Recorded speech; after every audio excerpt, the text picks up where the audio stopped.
So, Dad, you made the film Suppose based on the poem by E. E. Cummings when you were at Yale in 1964. I'm curious to know where you got the idea to make a film from that poem. Well, to begin with, it was because I was an Air Force brat. It was the fourth and final high school I went to was in Arlington, Virginia. And that's where I met Marcia Pettit when she played Laura in Tennessee Williams' The Glass Menagerie, and I was the gentleman caller. We got to know each other, and one night we went to see E. E. Cummings reading his poetry in Washington, D.C. Marcia's father was in the Army, and for a long time we didn't see much of each other at all. Then something of a miracle happened. We were both in Paris, and we got married. Her name was now Marcia Preuss.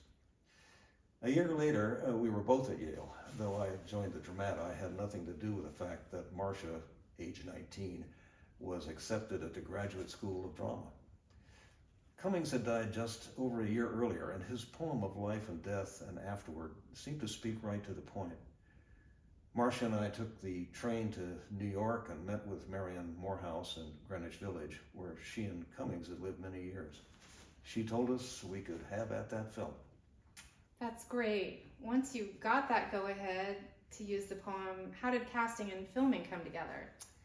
Well, it was a time when people were enthusiastic about learning how movies were made and how they could make their own movies.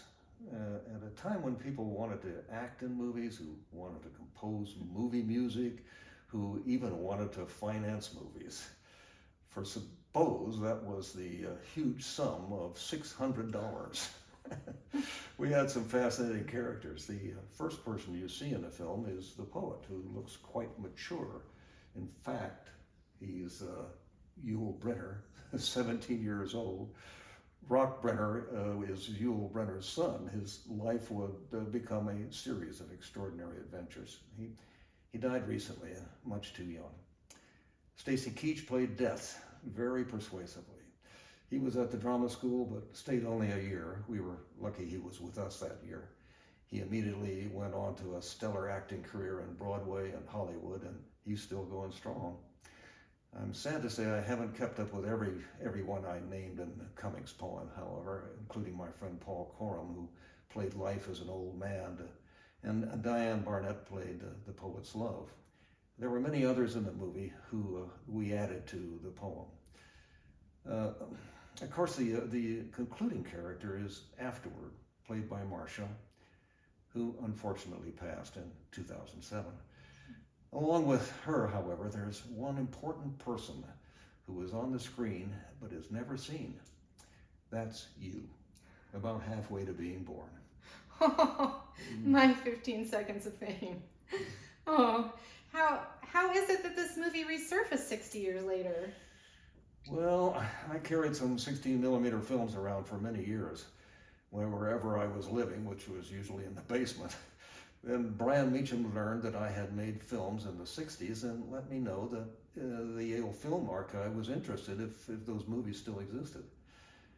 I'm ashamed to say that the old Suppose reel was in bad shape, but they did a great job of putting it back together. One glitch, Peter Schlosser's music was intact, but the narration by Marcia and me was missing. I've always thought that Stacy Keach had one of the best voices I've ever heard. And sure enough, he was delighted to record the narration for us, the words of Suppose. And you made that happen. Stacy wasn't alone in remarking that the Suppose film seemed almost contemporary.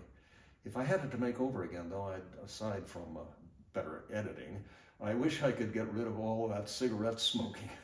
That was definitely the 60s. E. E. Cummings' poem told a beautiful story, and I think we made a worthy film. Then let's watch it, shall we? Okay.